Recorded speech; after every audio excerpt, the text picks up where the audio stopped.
Hello सांग मैंने good morning everyone समस्ते भले रहतु शांति रहतु खुशी रहतु टी जगन्नाथ निकट में मोर प्रार्थना। आज जयस्मिता ब्लॉग रे आज गोटे नुआ प्रकार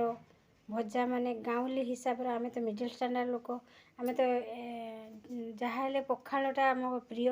खरा दिन तेणु डेली डेली आम पखाल भल लगुच खाऊचे समस्ते भी खाऊँच समस्ते खाइबा दरकार तेणु आज गोटे नुआ रेसिपी तैयारी करवा पखाल रे भल लगे देह को हित पिता देह को हित तेणु निम पिता केमती बनैबा प्रोसेसटा देखुची आपको। बर्तमान मु निम पिता को निम पत्र और तार फूल को ताको टिके खरार सुखे दी तेणु ताको गुंड गुंड कर देछि खरार सुखे देले आपे गुंड गुंड हो एमती गुंड करके रखी तापरे आमर एठी सजना नाड़ी आउ टमाटो आलू बैगन को कुच कुच कर काटी देछि एटा तो चटनी हम भेंडी चटनी हम तेणु एबे रांधिबा।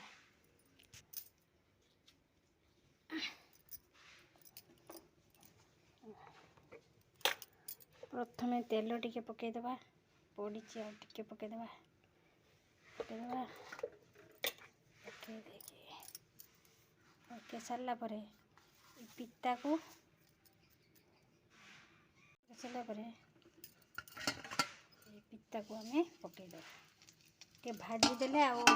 बेसी पिता लगे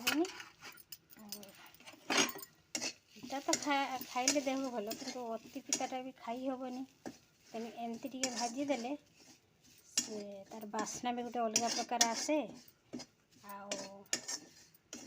टेस्ट भी भल लगे मैंने कंचा पत्र खाइला भाया लगे तेणु एमती टे भाजी देले तार गोटे अलग बास्ना आसे।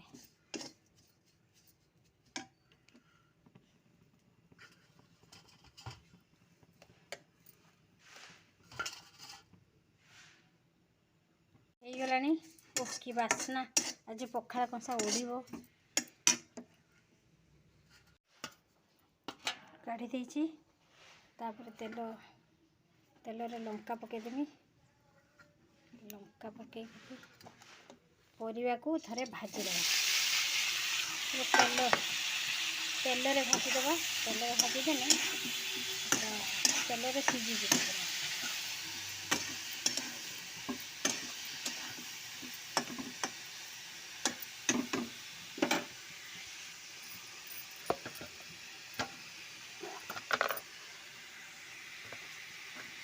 स्वाद अनुसार लुण पकईदेवा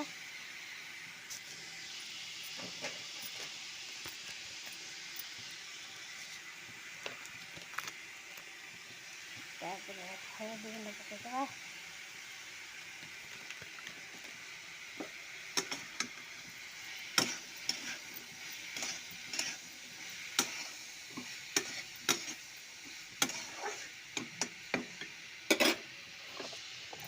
टे 5-10 मिनट हो गला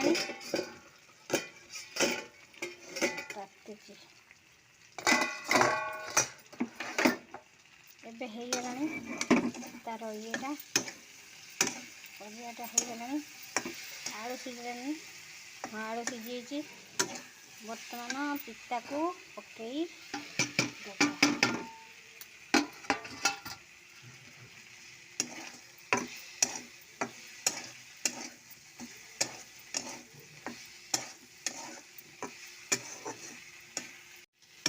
पूरा रेडी हो गला ताको ओल्हेदेवा ओल्हे शागटा करवा शागटा रांधिबा शागटा रांधि सारे पखाल खाइबा भात हो पानी दे देछि भात शाग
Puppy Pikachu.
ଆମର ପଖାଳ କଂସା, ଭାତ, ଶାଗ ଆଉ ଦଳାଦଳି, ଭେଣ୍ଡି, ରସୁଣ, ଆଚାର ଦଳାଦଳି ଆଉ ଆମର ପିତା ଭଜା ଆଉ କାକୁଡ଼ି ପିଆଜ